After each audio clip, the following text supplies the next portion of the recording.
Ito si Bin, ang top 1 global Melissa na walang leeg. Pero kahit na ganun ay hindi naging hadlang ang kanyang kapansanan para manghingi sa akin ng Starlight. Pero sabi ko, bibigyan ko lang siya kapag natalo niya ako sa 1v1 ng Bane to Bane. Kasi Bane yung Starlight ngayon. At dahil confident siya sa lakas niya mag-Bane, pumayag agad siya. Pero ang hindi niya alam ay may inimbento akong bagong item at emblem para sa 1v1 na ito. Kasi isa akong halimaw pagdating sa item at saka emblem setup. Pero confident siya kasi nga nag-top global din siya sa Bane. Kaso nga lang kahit gaano kataas yung MMR mo, hindi ka tatagos kasi nga wala kang leeg, boy. Tingnan mo, ganda. Ang ganda ng passive ko, pre. Teka lang, lalo health na ako. Paano nangyaring low health ako?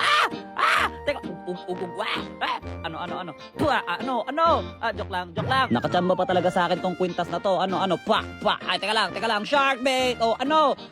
Jay, term, flicker out, ping, diba? Di ko lang kung para saan yung flicker ko, pero anyways. Tapos dito, naghalimaw na nga po dito ang dalawang kalamares, mga kaibigan. Makikita po natin dito ang octopus na kusit. May bigla naglabas ng shark bait. Sabay dura, sabay nag-flicker out siya ng ganun. Pero syempre, hindi ako mapapauli. Flicker, sabay dura sa kawalan. Ayun, patay ako.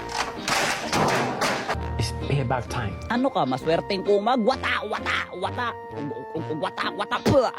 Tapos dito, pre, nahihirapan na siya sa akin kasi lahat ng damage niya sa akin. Tingnan mo, dinamage niya ako. Babalik lang din, di ba? Puno lang ulit yung buhay ko. Kaso bumabalik nga lang din yung kanya. Pero ayos tayo kasi bumabalik din yung akin, Ayun nga lang, nag-figure siya ng ganun. Tapos grabe, nakatake ako ng tower. Dito ka sa akin ngayon, wala nang tower. Kahit wala kang leeg-leegan pa rin kita, sige, low health na ako. Sige, magsisimula na akong ganyan yung buhay ko.